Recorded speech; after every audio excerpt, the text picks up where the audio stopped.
Before we get into the system, I want to show you something that really tells the story of this installation. This was the homeowner's electricity bill before installing solar. He was using approximately 328 kilowatt hours of electricity every month. That usage was costing him around 20,000 Jamaican dollars per month from JPS. For viewers outside of Jamaica, that is approximately US $125 every month. But after installing this solar system, this is his new bill. His electricity usage charge is now $0. The only payment he makes is approximately $563.83 per month, which is about US $3.50, simply to keep the utility meter connected. That is the power of solar. And this is exactly why I continue sharing these real-world solar installations. My goal is simple: to help people reduce their dependence on the grid and eventually take more homes completely off the grid, one home at a time.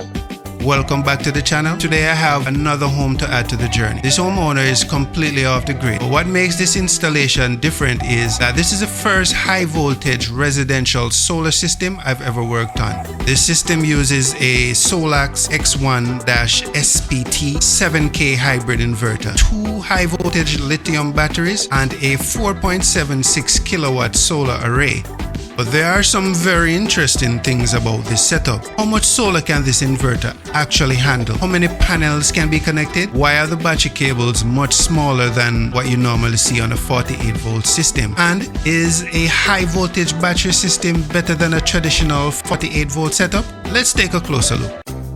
Every solar system has a heart, and in this installation, the heart is a SolaX X1-SPT 7K hybrid inverter. This is a 7,000 watt hybrid inverter that manages the entire energy flow of the home. It controls the solar production, charges the batteries, and supplies power to the household loads. One of the most impressive features of this inverter is the solar input capability. This inverter has 3 independent MPPT solar inputs. Each MPPT can handle up to 3,500 watts of solar input. That gives the inverter a maximum PV input capability of approximately 10,500 watts. So even though this homeowner currently has 4.76 kilowatt worth of solar array, this inverter has plenty of room for future solar expansion. However, there is one very important thing anyone using this inverter needs to understand. The maximum PV input current is approximately 14 amps per MPPT. This means you cannot simply connect any solar panel based only on wattage. Many modern solar panels are now rated above 600 watts, but some of these larger panels also have higher current ratings. If the panel current exceeds the MPPT input rating, the inverter may enter overcurrent protection, and operating outside the inverter specifications can potentially damage the MPPT circuitry. So before connecting the panels to any inverter, always check the panel specifications. Do not only look at wattage, you need to verify maximum power voltage, open circuit voltage, operating current, and short circuit current. The solar panel and inverter must be properly matched. That is one of the most important parts of designing a reliable solar system. Another feature I like about this inverter is the Wi-Fi monitoring dongle. Using the SolaX monitoring app, the homeowner can check solar production, battery state of charge, household power consumption, battery charging and discharging, historical energy data, and system alarms, all from his smartphone. Now let's move on to the batteries, because this is where the system really separates itself from most of the systems I've featured.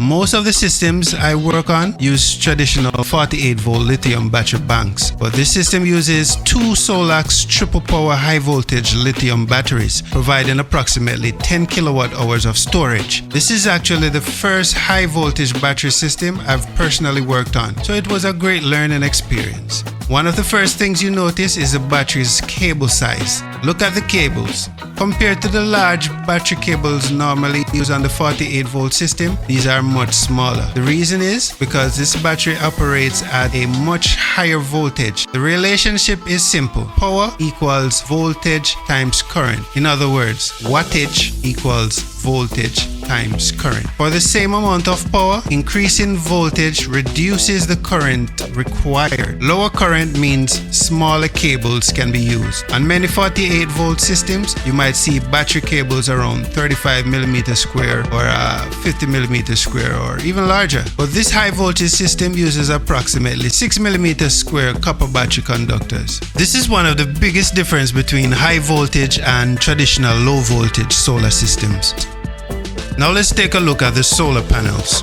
This system uses 8 595 watt solar panels. When we calculate the total array size, 595 watts times 8 panels equals approximately 4.76 kilowatts. These panels provide energy to power the home during the day while also charging the battery bank for nighttime operation. Although the inverter can accept much more solar input, any future expansion must remain within the inverter's voltage and current specifications. More panels are not always better. The correct panels are the ones that properly match the inverter.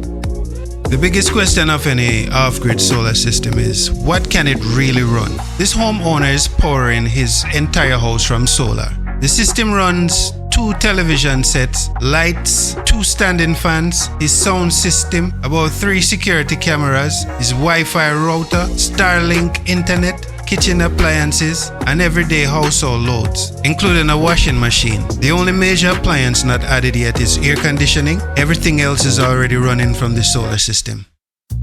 Working on this installation was a completely different experience compared to 48-volt systems I'm familiar with. The technology is impressive. The higher battery voltage allows for smaller battery cables, lower current, and a different approach to system design.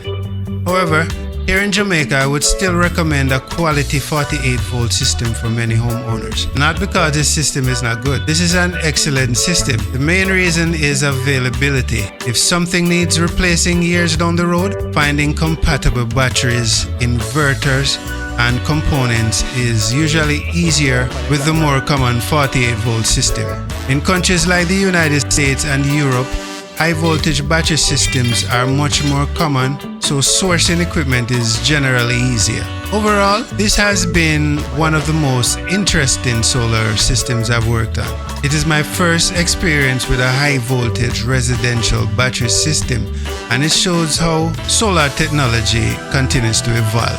From eliminating a 328 kilowatt hour monthly electricity usage and reducing a $20,000 or $125 monthly electricity bill down to almost nothing.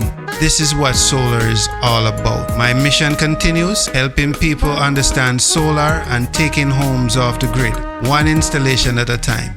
If you enjoyed this walkthrough, let me know in the comments. Would you choose a high voltage battery system like this, or would you prefer a traditional 48-volt setup? Thank you for watching, and I'll see you in the next solar video.